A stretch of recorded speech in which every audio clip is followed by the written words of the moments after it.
Business advocate. Gene, you are the perfect person to chat with us about this as we head into a new year. Thank you for joining us here. Let's dig right into what the president tweeted. Of course, this was a quote of the Wall Street Journal talking about huge pro-growth stimulus for the economy. Do you think that's the case moving forward here into 2018? Yeah, I mean, I don't personally see how it cannot be the case. I mean, this tax bill is primarily a corporate tax bill. It's really not, although there is a lot of tax savings for a lot of us individually, it's really geared towards small businesses and corporations. And they're going to be seeing a lot of tax savings throughout the year, and I think they're going to be taking those tax savings and doing something with it, whether they're reinvesting in their businesses, hiring more employees, paying their employees more, or look, even if they're buying back shares and giving it to their shareholders, well, you and I are, we're shareholders, a lot of mutual funds, a lot of pension funds. They have shares in companies as well. So excess cash being given back, I think that's really a good thing for the economy. When you talk about cash in your pocket, the pocketbook issues are really what voters do care about. It routinely hits as one of the top issues that people care about going into elections. Here we are on the cusp, 2018, the midterms are looming. If people do see more money in their pockets, will that be the defining issue that could help prevent this predicted blue wave that some analysts think will happen when voters go to the polls?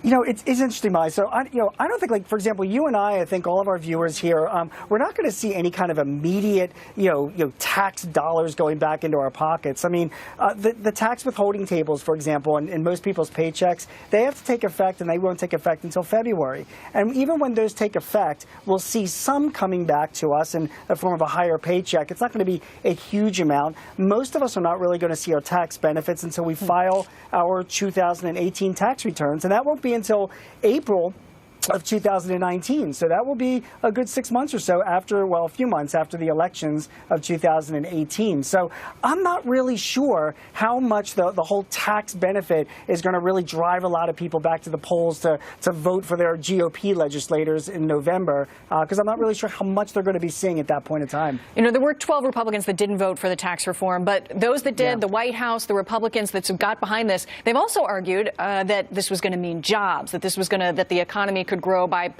percentages, that this could really be something that stirs things up and moves things in the right direction broadly across America. So staying in that wheelhouse, if we see that, if we're seeing businesses flourish, could that be something that helps the Republicans going into the midterm?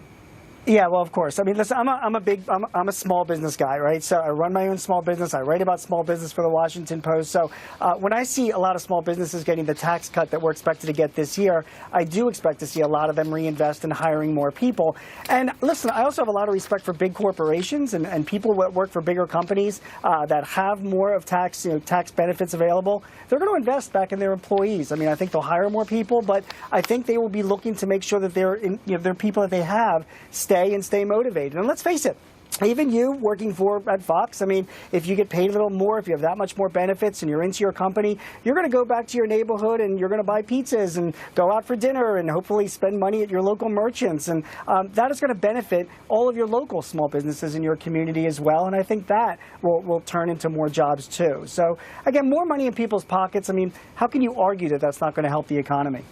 Democrats seem to have successfully won at least a messaging battle when it comes to tax reform, that a lot of people didn't believe that this would mean more money in their pockets. So going into the new year, have the Democrats won that essential messaging argument, or is there something more that Republicans can do now that the deal is done, tax reform is happening, and people will, as you mentioned, they don't file till the following year, till after the midterms, so they won't see the full impact of potentially what may or may not have happened to their own personal family wealth situations. But is there something here? Go ahead. No, I think you bring up a great point. I mean, I think what the Democrat strategy should be is probably like banging that message home because, like I said earlier, I don't think that a lot of us are going to be seeing the big benefits of this until we get into 2019 and we start filing our tax returns for 2018. So if we're not seeing the big benefits right away in 2018, look, we have short attention spans. I think the Democrats do have a door open to kind of hammer their point home that, hey, tax reform is not paying off like the Trump administration said that it would. So it'll be interesting to see how the Democrats position themselves during this election year. Most of us, though, particularly business owners, we know it's a long-term thing. We know we're not going to see those benefits right away, but long term, they should be paying off for us. It'll be interesting to see how the Republicans play that card against the Democrats before November. Now, you are a small business guy, and a lot of time, for instance, the repeal and replace of health care, that was something that small businesses were watching very closely. It didn't ultimately happen. Sure. As we head into the new year, now we have the tax reform. What else would small businesses like to see? Those people that are small business voters, there are a lot of people out there that really feel the impact in their hometown communities when small businesses flourish. What will they be looking for in 2018? So, Molly, you hit the nail right on the head. I mean, we're really happy that regulations are being pulled back. We're happy to see growth. We're happy to see tax reform. But my God, healthcare is really killing us. It's a huge expense for me and for my clients and for my readers. It is a big deal for all businesses and individuals. So healthcare reform, I believe, is going to be a big issue in 2018. And I think a lot of small businesses are going to look to see something being done out of Congress to try and help them rein in these rising healthcare costs. I mean, Molly, it's one of the biggest line items on most of our income statements, and it continues to be a growing problem. So I think, to answer your question, small businesses are going to be looking towards health care as a big issue in 2018 to try and help them grow their businesses and show more profits. Yeah, and it is a divisive political challenge yet to be solved. Thank you, Gene Marks. We appreciate it.